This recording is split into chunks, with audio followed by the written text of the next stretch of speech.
वस्ती आहे, तर त्या वस्तीच्या संदर्भात काही जी नम्र विनंती करतो आहे, तर ती नम्र विनंती तुम्ही स्वीकारावी. त्याच्यात माझं असं म्हणणं आहे की आपल्या शाळेमध्ये, आपल्या गावामध्ये ज्यावेळेस विद्यार्थी आपण स्वतः जातो दिशा नाक बंद करून आपल्याला जावं लागतं.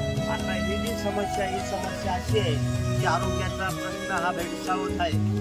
आरोग्याचा प्रश्न हा इतका भयानक आहे की ज्यावेळेस तो उद्भवेल त्याच वेळेस आपल्याला ती संकल्पना लक्षात येईल. माझी नम्र विनंती अशीच आहे की जे शौचालय ते शासनाने पुरवलेलं आहे त्या ठिकाणी कसा होईल मला हेही माहिती आहे की मी ज्याला सांगत आहे त्याचा अजिबात आपल्या गावातील अस्वच्छतेमुळे अनेक सार्वजनिक आजार होऊ शकतात, अनेक विविध संसर्गजन्य आजार होऊ शकतात. त्यामुळे आपलं आरोग्य खराब होऊ शकतं.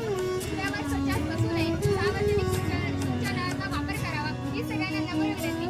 आणि या शाळेत काही आपलेच विद्यार्थी येतात, आपलेच घरचे मुलं येतात आणि इथे स्वच्छता बसू नये. आणि कारण त्यांना शाळेत येण्यासाठी अक्षरशः नाक बंद करून शाळेत यावं लागतं. त्यामुळे कोणीही उघड्यावर बसू नये, सार्वजनिक शौचालयाचा वापर करावा ही नम्र विनंती.